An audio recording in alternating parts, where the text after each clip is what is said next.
Good morning, students. I hope you all are safe and healthy. So, students, today we are going to discuss about the climate of Deccan Plateau. Okay, students. So, देखते हैं like the Central Highlands, summer in Deccan Plateau is also hot. कि जैसे कि हमने पढ़ा था कि जो पूरा का पूरा प्लेट्यू रीजन है उसको टू पार्ट्स में डिवाइड कर रखा था. एक था सेंट्रल हाईलैंड और सेकंड था डेक्कन प्लेट्यू. तो जो सेंट्रल हाईलैंड था बच्चे, उसमें हमने पढ़ा था कि जो समर्स हैं वो बहुत ज़्यादा हॉट हैं. तो बच्चे कह रहे हैं बुक में कि जैसे सेंट्रल हाईलैंड का एरिया हॉट था वैसे ही डेक्कन प्लेट्यू में भी गर्मियों के दिनों में बहुत ज़्यादा गर्मी हो जाती है. उसके बाद the Rocky land reflects the heat making the surrounding areas warm. कि जो वहाँ पर रॉक्स हैं, रॉकी लैंड है वहाँ की, वो क्या करती है, हीट को रिफ्लेक्ट करती है. और जब हीट वहाँ से रिफ्लेक्ट होके आती है तो पूरा का पूरा एरिया क्या हो जाता है, ऐसे रिफ्लेक्ट होती जाएगी, पूरे एरिया में क्या हो जाएगी, वार्म हो जाएगी, गर्मी हो जाएगी पूरे के पूरे एरिया में. उसके बाद हम देखते हैं winters are cool and pleasant. तो गर्मियों का मौसम तो वहाँ पर बहुत ज़्यादा हॉट रहता है, लेकिन जो विंटर्स है, जब सर्दियों का मौसम आता है तो वहाँ पर बहुत ज़्यादा सर्दी नहीं पड़ती है. पड़ती तो है लेकिन कूल होता है वहाँ का मौसम, ज़्यादा कोल्ड नहीं होता, प्लीजेंट मौसम होता है, मीन्स अच्छा मौसम रहता है वहाँ पर. ठीक है. और इस एरिया में जो मोस्ट ऑफ द एरियाज़ हैं वहाँ पर लेस रेनफॉल होती है, वहाँ ज़्यादा बारिश नहीं होती.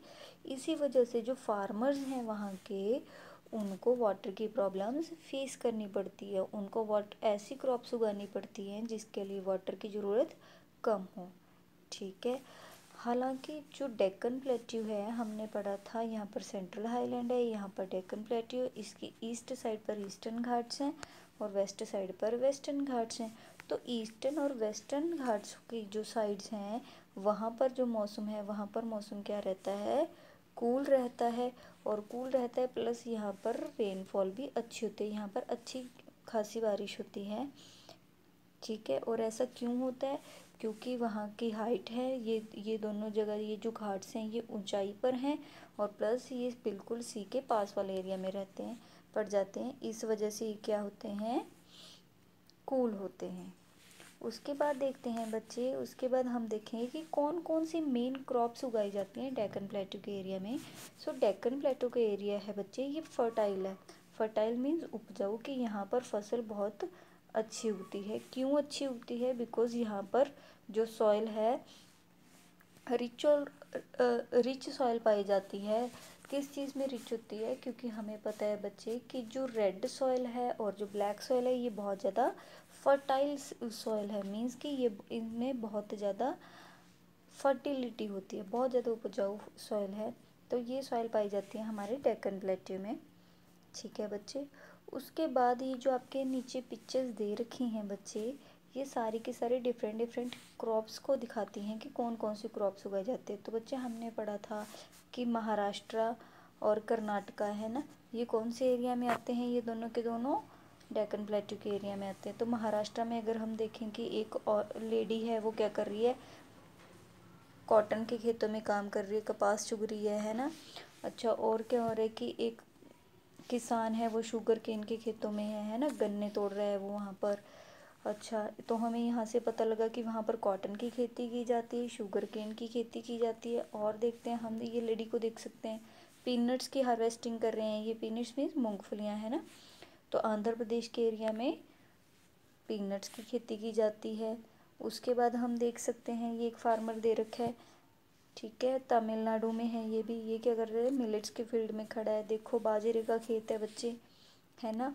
और ये क्या है, इसकी एक खासियत है, वो क्या स्पेशलिटी है बच्चे इसकी, कि जहाँ ये ऐसी एरिया पे भी अच्छा उगाया जा सकता है जहाँ पर वाटर की कमी हो. उसके बाद हम देख सकते हैं कि ये एक लेडी है, नागपुर की रहने वाली है. यहाँ पर बहुत ज़्यादा ऑरेंजेस होते हैं. ठीक है, तो वहाँ पर वो अपने ऑरेंजेस की रेडी लगा के बैठी हुई है, ऑरेंजेस को सेट करके लगा रही है. देखो पीछे बहुत सारे ऑरेंजेस पड़े हैं. उसके बाद हमने देखा है कि तमिलनाडु में कैर्डेमॉम के पॉड्स पड़े हैं. कैर्डेमॉम मीन्स इलायची. ठीक है बच्चे, तो वहाँ पर ये उगाई जाती है। उसके बाद नीलगिरी हिल्स है, वहाँ पर एक लेडी है जो कि टी के गार्डन्स में काम कर रही है। तो हमें यहाँ से क्या पता लगा कि वहाँ पर क्रॉप कौन कौन सी क्रॉप्स को उगाते हैं। कॉटन हो गया है ना, शुगर केन हो गया, मिलेट्स हो गए हैं, ऑरेंजेस, कैरेडेमोम, टी। तो ये सारी की सारी क्रॉप्स वहाँ पर उगाई जाती है। सो स्टूडेंट्स, आपने ये टॉपिक को बहुत अच्छे से अपने बुक से रीड कर लेना है, ठीक है, और रिस्पेक्टिव टेक्स्ट बुक्स में अपनी लेट्स ट्राइज को कंप्लीट कर लेना है।